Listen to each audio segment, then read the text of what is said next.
what I was going to say. I'm open to any kind of content except for maybe ONLYFANS. That's an area that I have not explored yet. And I don't intend on it. But, you know, never say never, because I famously once said that I never wanted to get pregnant. And here we are, 5 pregnancies later. But yeah, send me a DM what kind of content you would like to see in 2023.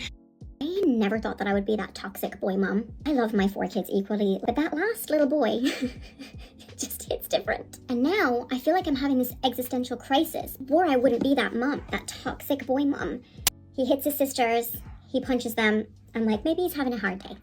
Hi guys, how's it going? Happy New Year. I hope everyone has had the most fabulous New Year celebrations. I personally was asleep by 10:30, and that's the way that it's been ever since I've had children, let me just tell you. So I'm going to be doing voice recordings for the next 2 or 3 more videos. Basically, I am moving about my stuff, moving about my setup, moving places, I suppose. So because of that, yeah, I just thought I'd just do some simple voice recordings. I hope you can appreciate it. So much has been happening since I made the last video.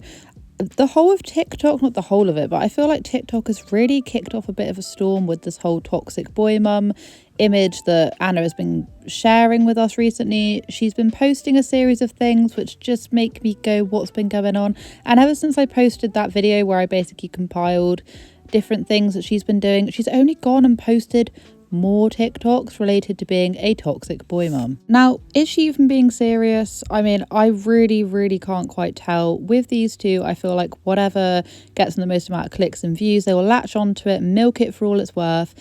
That is just that, you know, with the whole Edie thing. And what else has been going on? They then had their eldest, who was doing singing, when people started telling her how bad of a singer she is, even though she's quite literally so teeny tiny. Come on guys, don't be mean. And, you know, shame on Jonathan for even publishing videos when people were saying always really mean things about his own child. Anyway, point is that they basically latch onto whatever the hell is selling at that very moment.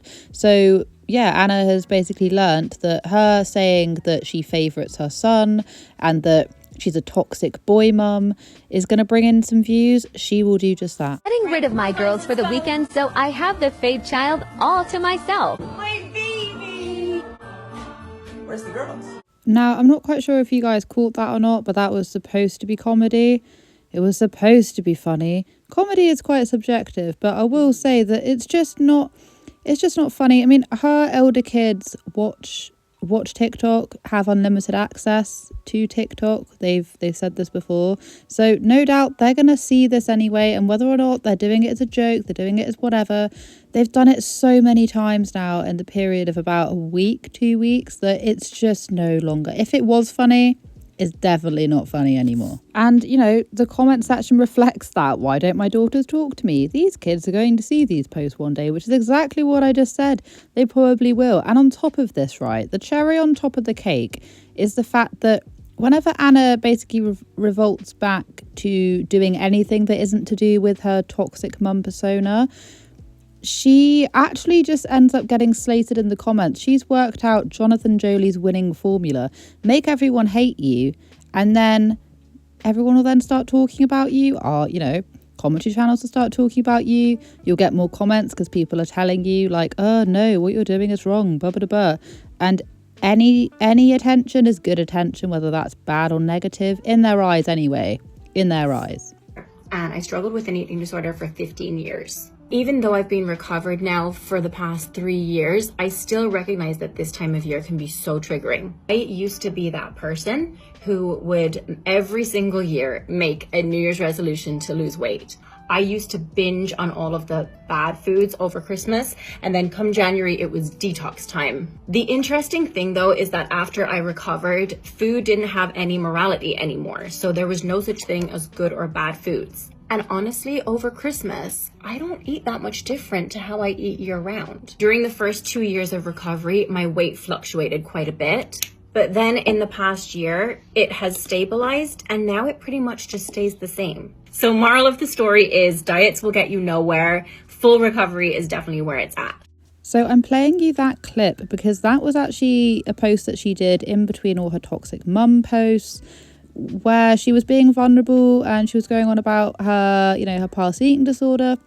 And what I will say is that, like I just said, because she's basically been, blending in things which are not going to get her very good attention, the comments massively reflect that. So shall we have a little look at what the comments said?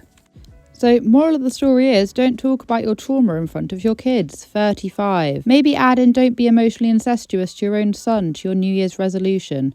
And the list goes on. I will say that reading some of them when she is talking about that kind of stuff didn't really feel very nice to say, but this is what happens. You can't just flip between the two, being purposefully antagonizing towards just YouTube or your viewers, and then expect people to then have some sort of emotional response to what you're saying. What I will also say as well is, echoing what a viewer of hers was saying, why the hell are you discussing this with your 5-6-year-old in that room? Why? Just why? You're talking about really sensitive, you're talking about, weight and food and good or bad food and not eating and all that kind of stuff. And the reason why I don't really tend to talk about that kind of thing is because, truth be told, like a lot of people, I have struggled in the past with things of that nature, and it's just one of those things that you just shouldn't really be talking about in front of your kids. You just shouldn't. I don't want to be a judgy parent, but you just don't want to do it. First-hand experience, you don't want to be discussing that kind of stuff in front of your kids. It doesn't set them up well. They are listening. You may not think they're listening, but they well and truly are, and I didn't appreciate that whatsoever. But once again, the comments are going like not really taking on board what she's saying, because no one actually cares. Everyone is just in it to drag her for the videos that she has been putting out, and she is going to realise this sooner rather than later. At this very point, everyone has been hating so much on Jonathan Joly that Anna Saccone has been given a look in, but not as much. People haven't villainised her. People haven't really talked about her as much. But if she carries on doing what she's doing, people may just start doing that. I was going to say, I'm open to any kind of content except for maybe OnlyFans. That's an area that I have not explored yet. And I don't intend on it. But, never say never. Because I famously once said that I never wanted to get pregnant. And here we are, 5 pregnancies later. But yeah, send me a DM what kind of content you would like to see in 20... Now, obviously, I think she is half joking. She is, although I did find it a bit strange how she was like, but she's like, never say never, because I said I wouldn't do this and that. And it's like, Anna love, like I would they set up an OnlyFans? I would not pay. No offense, this isn't meant in a mean way. I'm not into women in that sort of way, so this is exactly the reason why I'm gonna say it. I wouldn't personally choose to subscribe.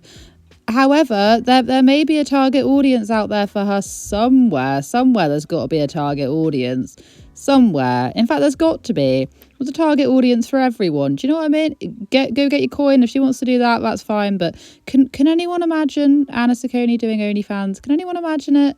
I'm just not really sure I can, Let me know when you started following me and why you're still here. I mean, I don't know that I offer anything really inspirational. I feel like I just show a hot mess most of the time. But yeah, let me know why you are following me and what you like to see and what you would like to see more of. Now, this I kind of agree with, and I'm not being mean.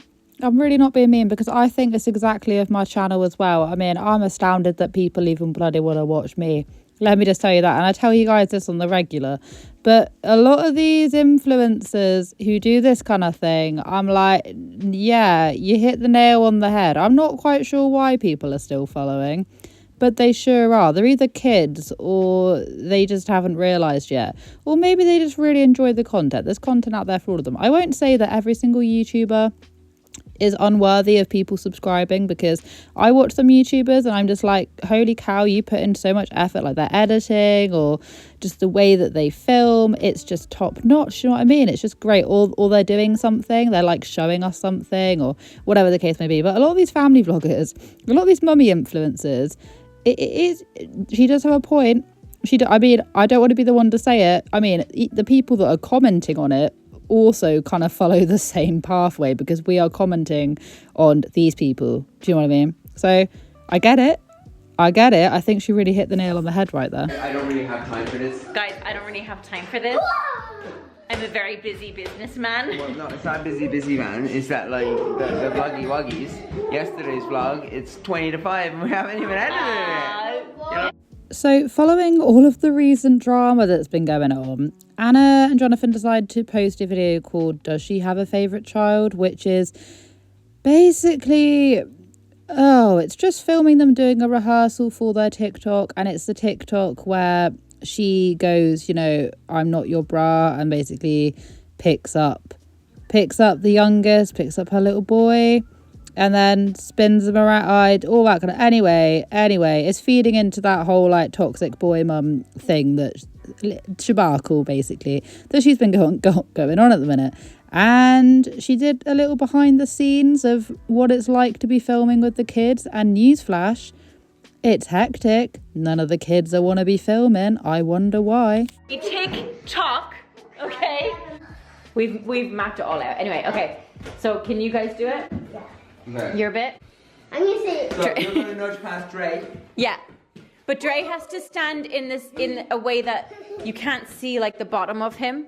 Yeah, because I need to come up. So, Dre, stand here. Dre, come on. No? Okay. Alright. This is why all my TikToks mainly have Edie. Because she's the only one who's easy to work with. True. Okay, so... Dre, unsafe. Let's go. What I need Edie. is one of those green suits. And I can like... Okay, so maybe unpopular opinion, but I am firmly of the mindset that whenever any YouTuber decides to do a behind the scenes of whatever's been going on, it just paints them in such a bad light, because it's like, just let those kids play. They're not your little workers. Like, I'd understand it if they actually were meant to be doing, like, homework or something and they were acting up, but they're just trying to play. It's the holidays. Let them rest. Just let them rest. But no, and of course, Edie's going to have to be the favourite. And it's like, yeah, she brings in the most amount of money. She's been groomed to oblivion on how to behave on camera. No wonder why she's the favourite. No wonder why. You know, it's like when Alicia recently did her, you know, behind the scene roll call video where the lady was basically giving them things to say and they just had to repeat the things after her. And I'm just like, oh, so it was all fake then? Everyone went up in arms, and it's like, you could have just left that bit out. And it's a bit like this, and the fact that SACCONEJOLYs often do a behind the scenes and whatever's going on, and it's nearly always chaotic. The kids don't always want to film. It's just kids being kids, but at the end of the day, kids shouldn't be filmed 24/7 doing things. So no wonder why they don't really want to. You know, I literally feel like it was just yesterday. Well, it was early on this year when they had all that controversy, you know, all the Edie controversy that was going on. And I feel like they're now like, oh, new year, new start. No one's talking about us at the minute. Let's just get cracking on with, you know, burning Anna's channel to the ground. Do you know what I mean? It's just so bizarre. Like, when I was on TikTok, I found people were bringing up the whole cold shower thing. People were like, what? How has this been going on? It's like, where have you guys been living? It's people that didn't even know about them or didn't realise are now realising because now TikTok have started talking about them. Like, cold shower gate is being brought up all over again. And if you've been a SACCONEJOLY viewer for long enough, that ship sailed a long time ago. Anyway, my lovelies, if you're curious about the SACCONEJOLYs and you want to hear some more because you don't really know anything about them, please literally just go watch. I've actually got a whole entire playlist dedicated to the SACCONEJOLYs because I've talked about them so much. And I suppose since they're doing more stuff, maybe I'll be chatting about them a bit more. I don't know, it depends. Depends if it's interesting me or not. But I don't think they're going to stop anytime soon. I mean, they did, then they came back, then they go. They're like a roundabout. They never, ever, ever stop. Anyway, I am going to go. I am going to love you and leave you. I am terribly sorry about the voiceovers. Like I say, I am moving, I suppose, to keep it a bit like that. So because I am moving about the stuff, moving locations, this is literally the only way that I'm going to be able to film for a little bit until I've found my groove, found my new setup. So have a wonderful day wherever you are in this world. Take care of each other, take care of yourselves, and I will catch up with you guys in the next video. A TikTok